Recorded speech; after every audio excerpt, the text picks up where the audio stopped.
Hello, welcome to another lesson for the Life in the UK test. Today looking at the rise of modern Britain.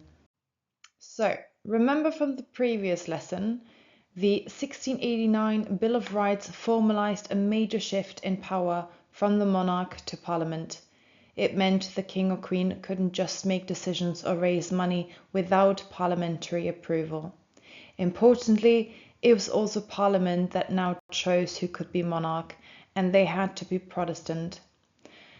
The monarch had to regularly consult Parliament and request army and navy funding every year.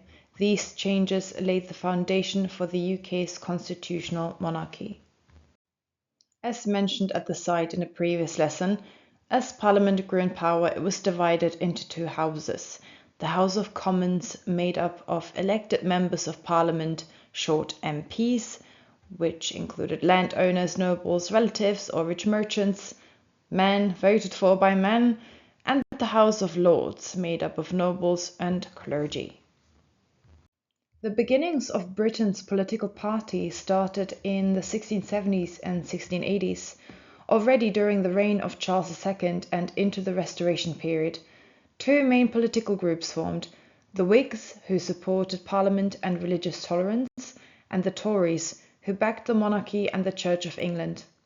Tories were conservative, favouring tradition and stability. Nowadays, Tories is a nickname for the Conservative Party, one of the UK's two main political parties today, the other being Labour. In 1695, press licensing ended, allowing newspapers to be printed without government control. This helped spread political ideas and encourage public debate across the country. Although Parliament held more power by the 1700s, Britain was far from a full democracy. Only wealthy men, those who owned enough land, could vote. Members of Parliament represented different areas, but the system was unfair.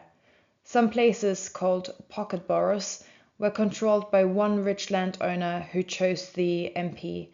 Others, called rotten boroughs, had very few voters, sometimes just a handful, but still got to elect an MP. This gave certain elites too much influence. While monarchs had less power, it was now ministers in Parliament who shaped policies. While some people left Britain to settle in colonies like North America, the Caribbean, and parts of India, others arrived and enriched the country. Jews had been banned from England in 1290 due to religious prejudice and resentment over their role as moneylenders, and were only allowed to return in 1656 under Cromwell. A large group of Protestants, the Huguenots, fled religious persecution in France and settled mainly in London. They brought valuable skills in banking, textiles, and science, boosting Britain's economy and culture. In 1707, the Act of Union united England and Scotland into the Kingdom of Great Britain. A key reason was political uncertainty over the succession to Queen Anne, who had no surviving children. While the English Act of Settlement ensured a Protestant heir from the House of Hanover, there were fears that Scotland might choose a different successor, possibly Catholic. By creating one parliament, the Union removed this risk. Although Scotland gave up full independence, it retained important institutions such as its legal system, the Church of Scotland, and its schools, an arrangement that still shapes UK politics today. So, when Queen Anne eventually died in 1714, her nearest Protestant relative, German George, was chosen by the Parliament to become the new king. This was the start of the Hanoverian dynasty. Due to George's language barrier, he relied on ministers, and one of them, Sir Robert Walpole, became the first person to hold the title Prime Minister, showing how leadership was shifting from monarch to Parliament. In 1745, Charles Edward Stuart, Bonnie Prince Charlie, tried to regain the throne with help from Scottish Jacobites. Despite early victories and momentum, reaching as far south as Derby, his army was crushed at Culloden in 1746 by George II's forces. In the British government's effort to weaken the Jacobites in the Scottish Highlands, many people were forced off their land, leading to mass migration, especially to North America. This became known as the Highland Clearances. Despite the hardship and loss faced by many Scots after Culloden and the Clearances, Scottish identity and pride remained strong. In the decades that followed, this cultural spirit found new expression in the poetry of Robert Burns, who gave voice to ordinary people and celebrated Scotland's heritage. Robert Burns is often called the Bard, and he is Scotland's most famous poet. He celebrated Scottish culture and language through his poetry and folk songs. One of his most famous works is Auld Lang Syne. I might be mispronouncing this, sorry. It is sung across the world at New Year celebrations. Burns is still honored every January 25th on Burns Night. The Enlightenment, which saw different monarchs from George I to the III, was a time of great intellectual progress. Scottish thinkers played a key role.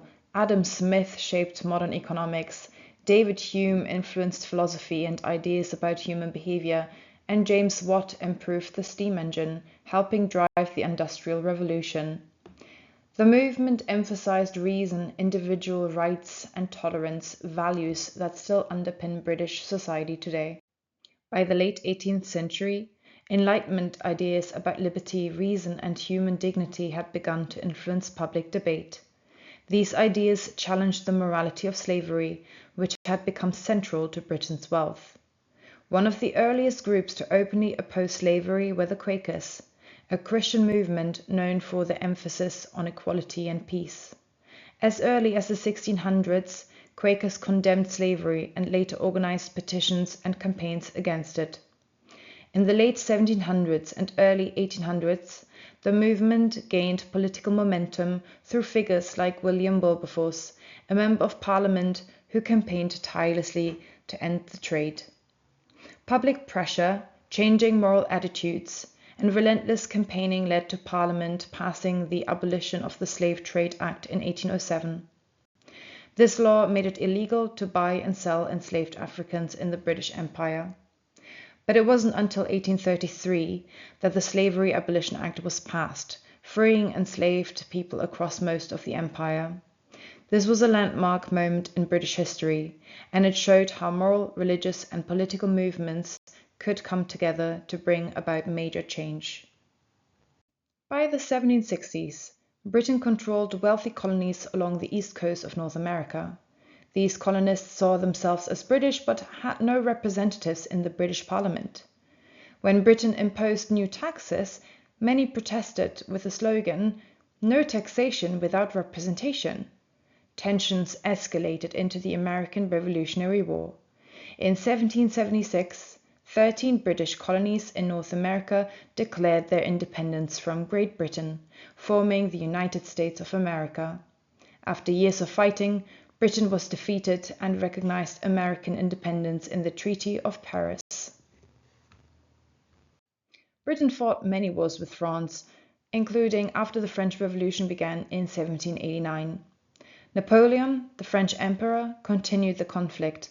In 1805, Admiral Nelson led Britain to a famous naval victory at the Battle of Trafalgar, fighting against the combined French and Spanish fleets, who were allied with Napoleon. But Nelson died in the battle. On land, Napoleon was finally defeated at the Battle of Waterloo in 1815 by the Duke of Wellington. In 1801, Ireland formally joined with England, Scotland, and Wales to create the United Kingdom. A new flag, the Union flag, combined the crosses of St. George, England, St. Andrew, Scotland, and St. Patrick, Ireland. It's often called the Union Jack. By the time the Union flag was created, Wales was already legally part of England. Wales has its own flag, the Red Dragon, today. Over the 19th and 20th centuries, Wales began to be seen as a nation in its own right again. In the 20th century, Wales started to get formal recognition as a distinct nation within the UK. So, Queen Victoria was the granddaughter of George III. Her father, Edward, the brother of George IV and William IV, had already died by the time the crown needed another heir. She was part of the Hanoverian royal family. She became monarch in 1837 at just 18. Her reign, lasting until 1901, became known as the Victorian Age. Britain gained global power, cities expanded, and social reformers worked to improve life for the poor. The growing middle class also began to influence politics and society. Queen Victoria was the monarch of the United Kingdom during the later and most intense period of the Industrial Revolution. Britain transformed from a rural society to an industrial one. New machines and steam engines increased productivity, especially in textiles and mining. People moved into cities for work. To support this growth, canals and later railways were built. Canals provided efficient and cost-effective transport for heavy industrial goods like coal, raw materials, and finished products, connecting mines and factories with towns and ports. Working conditions during this time were brutal, with long shifts and unsafe environments. Even children were employed. Meanwhile, Britain expanded its empire, mapping Australia, claiming Canada, and controlling parts of India and Africa. Goods like tea and sugar came from those colonies, creating a global trade network.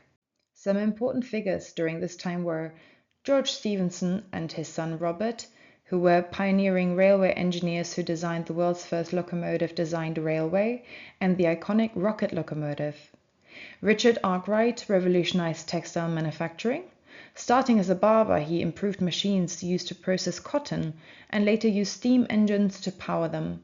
He also pioneered factory organization, helping Britain lead the world in industrial production.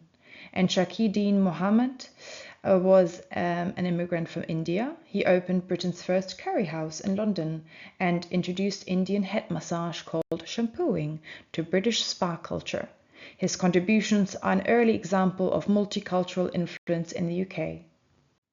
Britain encouraged free trade, for example by removing taxes on grain, which helped industry grow. Factory conditions improved slowly, with laws limiting working hours. New railways and bridges, like those built by engineer Isambard Kingdom Brunel, made it easier to move goods and people across the UK and the Empire. The Corn Laws were taxes on imported grain to protect British landowners by keeping prices high. They became a big political and economic issue because high grain prices made food expensive for workers, leaving them less money to spend and creating pressure for free trade, and industrialists wanted the Corn Laws repealed so workers could buy cheaper food, which also meant wages didn't have to rise as much. During Victoria's reign, Britain built the largest empire in history, ruling over 400 million people. Many Britons moved overseas, while immigrants came to the UK from across the empire, including Indian and African communities and Eastern European Jews fleeing persecution. As Britain's economy and infrastructure developed at home, it also became increasingly involved in international conflicts. One major example was the Crimean War in the 1850s, which revealed both the strengths and weaknesses of Britain's military and healthcare systems. Britain joined France and Turkey to fight Russia in the Crimean War. Conditions were terrible. More soldiers died from disease than battle wounds. Queen Victoria created the Victoria Cross for bravery during this war. Florence Nightingale served as a manager and trainer of nurses during the Crimean to help wounded soldiers. She made hospitals cleaner and safer, saving many lives. In 1860, she opened the first modern nursing school at St. Thomas' Hospital in London, influencing nursing worldwide. Meanwhile, in Ireland, there was a terrible famine in the 1840s when the potato crop failed. Over 1 million people died and many more emigrated to places like the US and Britain. Ireland's heavy dependence on potatoes as a staple food, combined with a slow and inadequate response from the British government, made the disaster worse. Much of the land was owned by English landlords, and food continued to be exported even as people starved. The famine intensified resentment towards British rule and strengthened Irish nationalist groups campaigning for independence or Home Rule, a separate Irish parliament. The idea of Home Rule meant Ireland having its own parliament. Many in the mainly Protestant north feared being dominated by a Catholic majority parliament, sparking resistance that foreshadowed later conflict. The challenges in Ireland reflected broader questions about who had power and rights, and in Britain, people were beginning to push for a more inclusive political system.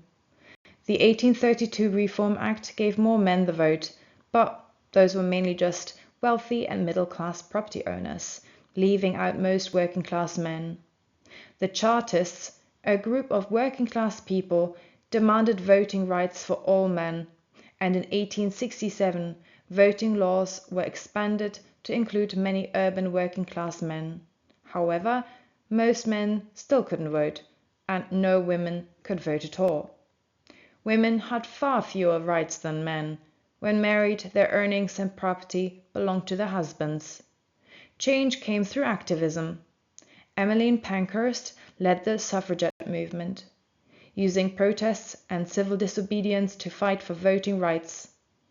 In 1918, women over 30 could vote, with some property restrictions. Full equality with men came in 1928.